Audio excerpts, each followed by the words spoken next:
Salut à tous, c'est Audrey, j'espère que vous allez tous très bien. Aujourd'hui, je vous propose de réaliser une gourmandise ou plutôt une bombe calorique, mais c'est tellement bon, on va faire un basboussa.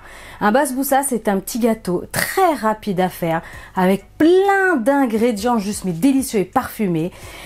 Et ce basboussa a plusieurs origines. On en trouve en Grèce, on en trouve en Égypte, au Moyen-Orient, on en trouve au Liban. Bref, ils ont différents noms, mais la base, c'est quand même le basboussa. C'est composé de sucre, de semoule fine, de noix de coco ou de poudre d'amande. Ça dépend en fait les origines de quel pays en fait vous allez faire votre basboussa. Mais le mien va être avec de la noix de coco, un petit peu d'eau de rose. C'est juste mais trop bon. C'est une vraie merveille.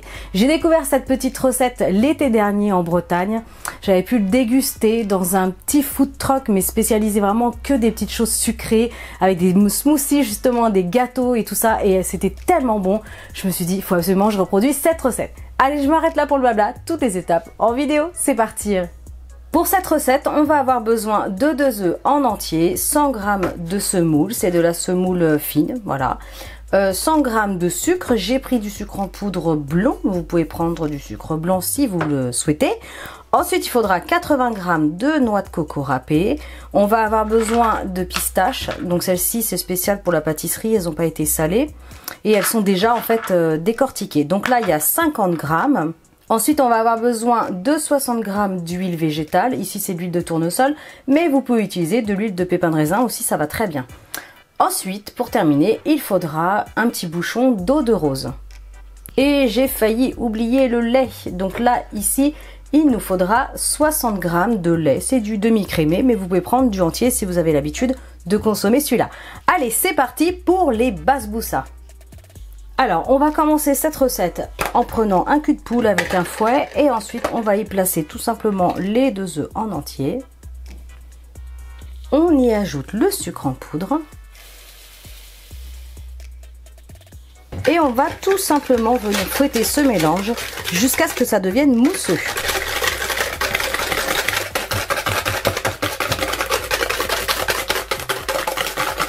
Donc là, le mélange devient mousseux. On a incorporé de l'air, il y a des petites bulles.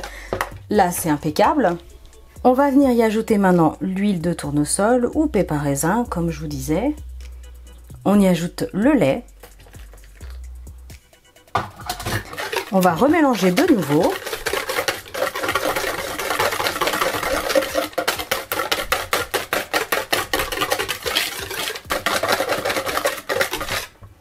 On continue en y ajoutant la semoule.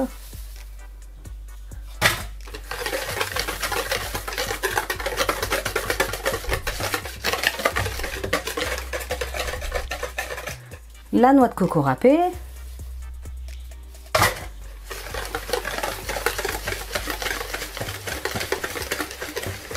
On mélange bien entre chaque étape.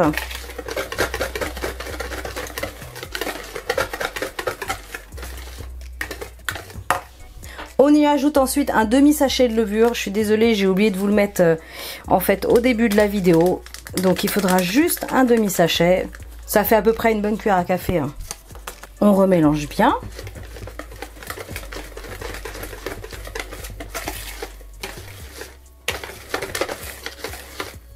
Hop. Ensuite, on va venir hacher grossièrement les pistaches et on va les incorporer à la préparation. Oups. Voilà, avec un couteau, on va les hacher.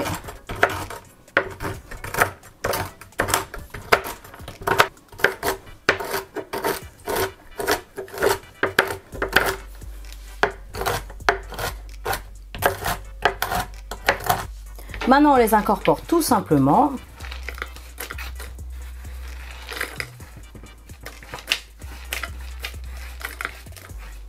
Et on revient mélanger de nouveau.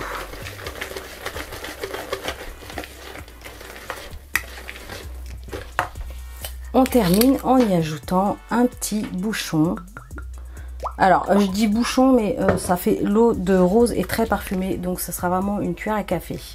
Hop! Vous pouvez remplacer l'eau de rose si vous le souhaitez par de la fleur d'oranger, bien sûr.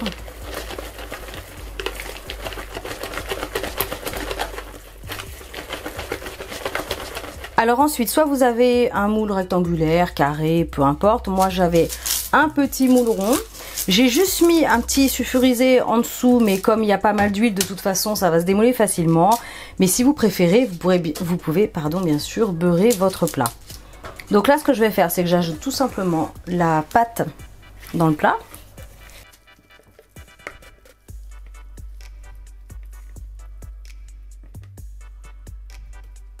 On va venir l'étaler, hop. Donc c'est quand même assez calorique, je pense que vous l'aurez compris. C'est à manger en petite quantité. Alors là, ce que j'ai fait, c'est que j'ai mis le four à préchauffer pendant que je prépare le gâteau à 190 degrés et j'ai mis la plaque à mi-hauteur, enfin la grille. Voilà. Donc maintenant que ma couche est plus ou moins uniforme, pas évident, hein, ça colle. Voilà, on va pouvoir placer tout ça au four. Et ça va cuire à peu près, allez, 15-20 minutes. Donc je vous montrerai le résultat d'ici là.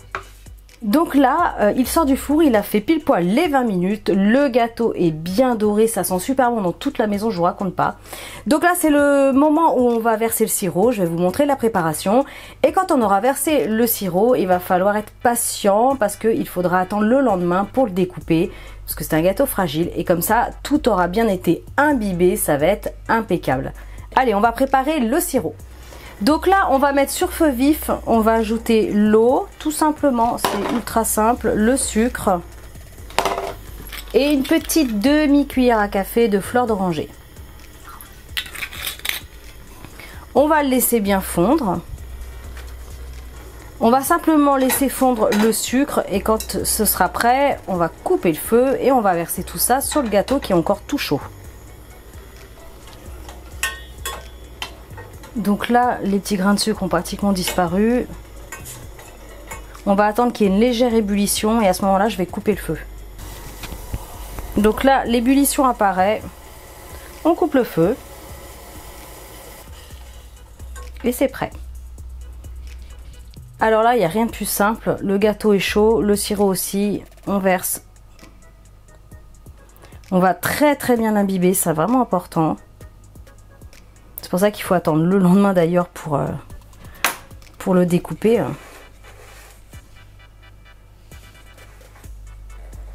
Du coup, ça va être un gâteau qui va être un peu collant, même beaucoup. Il va être humide. Et évidemment très parfumé. On a mis la totalité du sirop.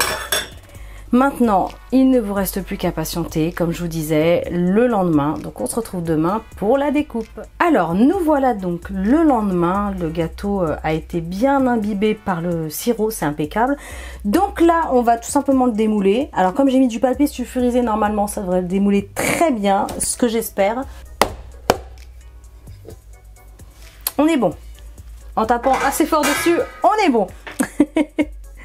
Alors, il ne reste plus qu'à enlever. Donc voilà, hein. Comme d'habitude, ce système fonctionne plutôt pas mal. Wow, super, magnifique. Ensuite, ce que je vais faire, c'est qu'on va le découper parce que ça se déguste vraiment en petits morceaux. Vous pouvez le couper comme vous voulez, faire des petits cubes, des petits rectangles, des petits losanges si vous le souhaitez. C'est des petites bouchées, on ne mange pas des grosses parts de ce gâteau. Si vous le souhaitez, vous pouvez même lui donner une petite forme de petits cupcakes, des petits muffins, ça peut être sympa aussi au niveau de la présentation. Alors je vais faire le reste après, mais c'est vraiment histoire de vous montrer. Voilà.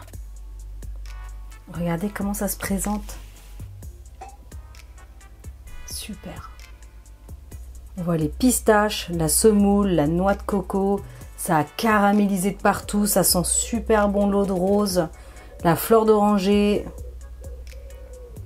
Allez, dégustation. Oh. C'est super bon. Oh là là, c'est trop bon. Oh, je me régale. Donc maintenant, vous savez faire une certaine version du basboussa. Comme je vous expliquais, il y a pas mal de régions qui ont sa propre recette, les saveurs changent. C'est vraiment trop bon. En tout cas, n'hésitez pas à liker, partager un maximum. Bien sûr, si ce n'est pas encore fait, je vous invite à vous abonner à ma chaîne. Et moi, je vous dis à très bientôt pour de prochaines vidéos très gourmandes et plein d'autres choses. Salut! Faut que j'arrête. Je vais plus avoir faim. Tant pis, j'en mange encore un bout.